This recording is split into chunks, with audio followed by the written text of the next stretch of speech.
அனைவருக்கும் வணக்கம். Welcome back to Prema's passion. இன்றைக்கி நம்ம சேனலில் பங்குனி உத்திரம் ஸ்பெஷலாக கந்தரப்பம் எப்படி பண்ணுறதுனாங்க பார்க்க போகிறோம். இதுக்கு ஒரு கப் நிறையா பச்சரிசி எடுத்துக்கோங்க.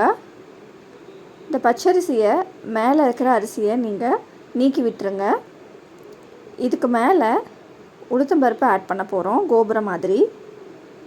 இது தாங்க நம்மளுக்கு கரெக்டான அளவு. இதை ஒரு பவுலில் ட்ரான்ஸ்ஃபர் பண்ணிக்கலாம். இதுலேயே கொஞ்சமாக வெந்தயம் போட்டுக்கோங்க. ஒரு டேபிள் ஸ்பூன் பாசிப்பருப்பு போட்டுக்கலாம். இந்த அரிசியும் பருப்பையும் நல்லா கழுவிட்டு தண்ணி ஊற்றி 2 மணி நேரம் வரைக்கும் ஊற வச்சுக்கலாம். அரிசி பருப்பு நல்லா ஊறிச்சு பாருங்கள். நல்லா ஊறினா தான் மிக்ஸி ஜாரில் போட்டு அரைக்கும்போது நல்லா உங்களுக்கு அரைப்படும். நிறையா இருந்ததுன்னா நீங்கள் கிரைண்டரில் போட்டு அரைச்சிக்கலாம்.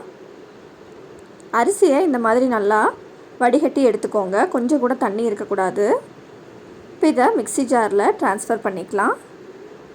அரிசியை ஏன் தண்ணி இல்லாமல் மிக்ஸி ஜாரில் போடுறோம் அப்படின்னா, வெல்லம் சேர்க்குறோம் இல்லைங்களா, வெல்லத்துலேருந்து தண்ணி வரும் நம்ம அரைக்கும்போது. அதுக்காக தான் நம்ம தண்ணியை நல்லா வடிகட்டி போட்டுக்கலாம்.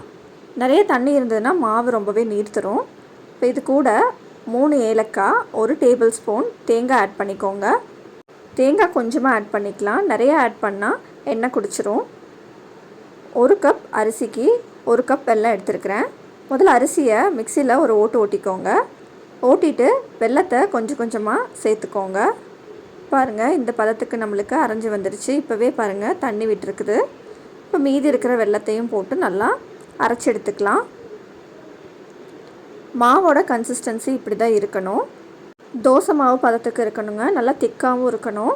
அப்போ தான் நம்ம எண்ணெயில் ஊற்றும் போது இது பிரிஞ்சு வராமல் இருக்கும். கடாயில் எண்ணெயை நல்லா சூட வச்சுக்கோங்க. இப்போது ஒரு கரண்டி மாவு எடுத்துகிட்டு இந்த சென்டரில் ஊற்றிக்கலாம். இந்த அப்பத்தை நம்ம ஒன்றா தான் போட்டு எடுக்க முடியும். அப்போ தான் நல்லா வெந்து வரும். எண்ணெயை இந்த மாதிரி மேலே தெளித்து விடுங்க. அப்போ தான் நல்லா உள்ளே வெந்து புஸ்ஸுன்னு வரும். இன்னொரு சைடும் திருப்பி போட்டுக்கலாம். இதே மாதிரி நம்ம இந்த மாவை ஒவ்வொரு தடவை ஊற்றி அப்பத்தை பொரித்து எடுத்துக்கலாம். எண்ணெயை நல்லா மீடியம் ஹீட்டில் வச்சுக்கோங்க. ரொம்ப சூட வச்சுட்டிங்கன்னாலும் வெளியில் மட்டும் வெந்து வந்துடும், உள்ளே வேகாது. எண்ணெயை இந்த மாதிரி கொஞ்சம் பிழிஞ்சு விட்டு எடுத்துக்கோங்க. பாருங்கள், சென்டரில் நல்லா புசு புசுன்னு இருக்குது. சைடில் நல்லா வெந்து வந்திருக்கு பாருங்கள். கலரே சேஞ்ச் ஆகிருக்கு. ஸோ இதுதான் நம்மளுக்கு கரெக்டான பக்குவம். இந்த கந்தரப்பத்தை நீங்களும் வீட்டில் ட்ரை பண்ணி பார்த்துட்டு உங்கள் ஃபீட்பேக்கை கமெண்ட் பாக்ஸில் கொடுங்க. நான் உங்களை இன்னொரு வீடியோவில் மீட் பண்ணுறேன். அது வரைக்கும் நன்றி, வணக்கம்.